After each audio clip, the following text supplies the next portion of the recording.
महर्षि उड़िया बाबा को भी एक उपासक ने प्रश्न किया था कि महाराज जी मन कैसे रुके।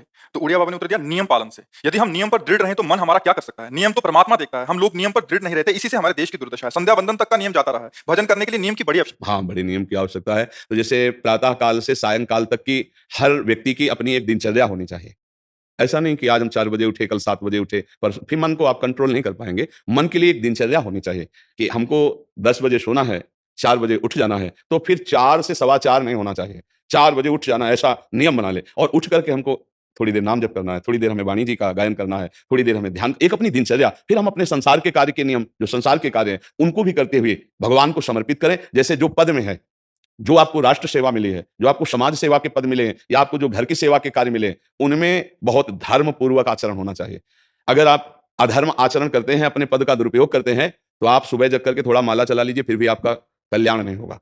क्योंकि आप अपने पद का, अपनी सेवा का दुरुपयोग कर रहे हैं। जैसे हम जानते हैं कि अधर्माचरण है, ये अधर्मी है, हमें पता है दोषी है और वो हमको कुछ धन दे देता है और हम उसको मुक्त करवाने की बात सोचते हैं और जो निर्दोष है, उसको फँसा देते हैं। अब तुम चाहे जितना माला चलाने की कोशिश करो या दान पुण्य करो, वो तुम्हारा अधर्म आचरण, वो अधर्म का धन तुम्हें शतमार्ग में नहीं जाने देगा। नियम लेना चाहिए कि जिस पद में है, जिस धर्म में है, जिस कर्तव्य में है, चाहे कुछ भी हो जाए, हम अपने कर्तव्य से विमुख नहीं होंगे। जितना जप महान है, उतना ही कर्तव्य महान है। दोनों बातें समझना है। माला फेरा और इसके बाद बेईमानी, अधर्माचरण, इनका कोई नियम नहीं है कि हमें कैसे चलना है, तो वो माला काम नहीं कर पाएगा। क्योंकि उसका तभी सत्य भाव माना जाएगा माला जपला जब धर्माचरण है। धर्माचरण नियम से बोले वो बड़े कट्टर नियम वाले हैं, उनको घूस नहीं, आप उनको भयभीत करके नहीं काम करवा सकते, प्रलोभन में काम नहीं करा सकते। ये हमारी गृहस्थी है ना, तो गृहस्थी के पालन के लिए धन चाहिए और धन के लिए हम धर्म को आगे रखें, धन को नहीं। धर्म को हमारा कर्तव्य क्या, प्रायः जैसे पूज्य बाबा ने कहा, आज हमारे देश में बहुत दुर्दशा हो रही है। दुर्दशा हो रही, क्यों? क्योंकि सब अपनी जगह से गलत हो रहे हैं। अगर अपनी जगह हम ठीक रहे तो हमारी दुर्दशा नहीं होगी। हमारा भजन कम होगा, लेकिन हम धर्म से चल रहे हैं तो हम विजयी होंगे। हम भगवान को प्रसन्न कर सकते हैं, क्योंकि हमें जो कार्य मिला है वो भगवान का ही कार्य, सृष्टि भगवान का कार्य। जैसे नए बच्चे कुछ वकालत पढ़ रहे थे, तो यहाँ आके प्रश्न किया था कि हम जानते हैं कि वो दोषी नहीं है, हम जानते हैं कि वो दोषी है, पर दोषी हमें पैसा दे रहा है, तो हम वकालत पढ़ी इसीलिए, हम उसको जिताएंगे, तो ये क्या कोई पाप है? तो उनका खुला पाप है। बोले नहीं, हमारी कोई ऐसा कंपनी दो, ऐसा कुछ बोले कि हमारी कंपनी को ये सिखाया जाता है, तो हमको तो ये करना ही होगा, अगर नहीं करेंगे तो हमारी वकालत का मतलब क्या रहा? तो नहीं, वकालत का मतलब अधर्मी को मुक्त करवाना नहीं है। वकालत का मतलब अधर्मी के सबूत एकत्रित करके उसको दंड दिलवाना है और धर्मात्मा को मुक्त करवाना है। अब इसके लिए आपके पास अर्थव्यवस्था अगर कमजोर भी है, तो धर्म व्यवस्था आपकी पूरी है। धर्म व्यवस्था ठीक है तो परिवार स्वस्थ रहेगा, सुखी रहेगा, भगवान आप पर प्रसन्न रहेंगे। अच्छा, फिर हमने तर्क रखा कि जैसे आपकी बहन के साथ कोई गलत व्यवहार करे, आपको पता है, और वो आपको 10 लाख रुपया घूस दे, तो क्या आप उसका पक्ष लेंगे? नहीं। तो फिर दूसरी बहन के साथ किया है। अब यहाँ विचार करना है ना, अपने भाई का अगर कत्ल किए हो, मुझे पता हो कि ये दोषी है, तो क्या हम पैसे से उसको मुक्त करने देंगे? लगेगा कि जान की बाजी लगा देंगे, तुम्हें हम ऐसे ही एक गरीब आदमी की किसी ने हत्या की है, तो आपका पक्ष बनता है। पर ये ज्ञान कहाँ मिलेगा? बिना अध्यात्म के ये ज्ञान तो मिलेगा नहीं। ज्ञान तो इस बात का मिला कि कैसे पैसा कमाया जाए। अच्छा, वो पैसा यदि अधर्म से आया है, तो आपकी दुर्दशा कर देगा, आपकी बुद्धि भ्रष्ट कर देगा। तो जो बाबा कह रहे हैं कि आज हमारे समाज की बड़ी दुर्दशा हो रही, उसका कारण यही है कि हमें अध्यात्म का ज्ञान नहीं, हमें धर्म का ज्ञान नहीं और बड़ी-बड़ी गलतियां हो जाती है। बिल्कुल पता है आदमी निर्दोष है और हम धन के प्रभाव से उसको दंड दे देते हैं। वो दंडा भगवान जब आपको पलट कर देंगे, तो आप सह नहीं पाओगे। उसका परिणाम बहुत बुरा होता है। तो इसलिए समाज को चाहिए अपने-अपने कर्तव्य का पालन करते हुए एक नियमावली बना ले। जैसे कुछ दुकानों का नियम होता है कि वहाँ फिक्स रेट होता है, नहीं होता? वहाँ ये नहीं चलेगा कि कसम से कहते हैं कि तुम्हें हम अपना जान करके कि ₹100 मीटर ये मिला है, हम बिल्कुल मुनाफ़ा नहीं ले रहे। नहीं, झूठ क्यों बोल रहे हो? दुकान खोले हो मुनाफ़ा के लिए, झूठ क्यों बोल रहे हो? नहीं लेंगे मुनाफ़ा, हम जितने का लाए हैं उससे मुनाफ़ा लेंगे, पर ₹120 मीटर देंगे, कपड़ा बढ़िया है, नाप फिट है, इससे नीचे नहीं उतरेंगे, हमें सफाई देने की ज़रूरत नहीं है कि हम कसम खाते हैं या ऐसा। जानते हो ये बिजली है, दुकान है, नौकर लगे हैं, तो इसका मुनाफ़ा लेने के लिए दुकान खोले हैं, कोई दान करने के लिए तो नहीं। तो सबको पता है मुनाफ़ा लेगा, लेकिन एक फिक्स दाम, उससे ₹10-20 का मुनाफ़ा लेकर के हम उसको बेच रहे हैं। लेकिन झूठ क्यों बोले? बोले झूठ के बिना धंधा नहीं चलता, नहीं ऐसा नहीं है। अब असत्य बोलोगे तो उससे जो आपको मुनाफा मिलेगा वो आपकी बुद्धि भ्रष्ट करेगा, और सत्य है कि मुनाफा के लिए है वही चीज, और आप एक फिक्स रेट में दे रहे हैं, बढ़िया है।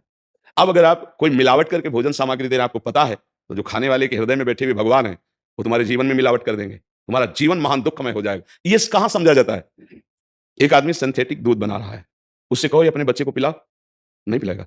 फिर ये दूसरे का बच्चा जब पिएगा तो उसकी हालत क्या होगी? दूसरे शरीर में जाएगा तो हालत क्या होगी? वो केवल धन की बुद्धि रख रहा है। एक आदमी घी में केमिकल मिला रहा है, एक ऐसे अभक्ष्य पदार्थ मिला है, वो स्वयं नहीं खाएगा, लेकिन वो होटलों में भेजा जाएगा, हजारों लाखों लोग खाएंगे, बीमारी बढ़ेगी, उसको रुपया से मतलब है। ये चीज, ये दुर्दशा हर जगह धर्म का ज्ञान न होने के कारण फैल रही, नहीं फैल रही।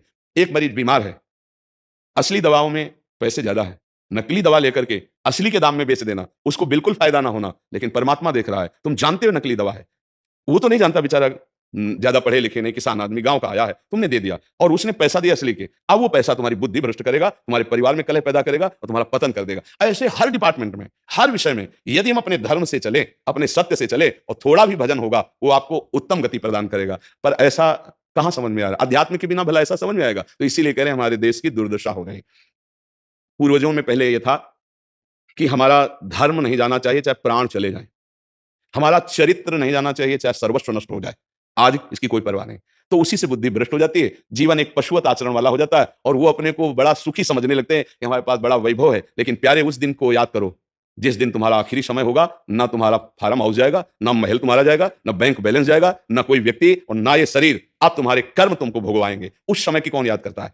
अगर उस समय की याद हो तो भय लग जाए कि नहीं नहीं, पाप नहीं करूंगा, क्योंकि जाना यहां से। अच्छा, कब जाना कुछ पता लगे, किसी भी समय ट्रांसफर हो सकता है इस शरीर से। तो हमें लगता है कि महापुरुषों के जो वचन है कि हमें एक नियम से जीवन जीना चाहिए, धर्म पूर्वक जीवन जीना चाहिए, अपने कर्तव्य का पालन करना चाहिए, जो हमारे लिए कर्तव्य। आज प्रायः धन प्रधान बुद्धि होने के कारण कर्तव्य स्वाहा हो रहा है।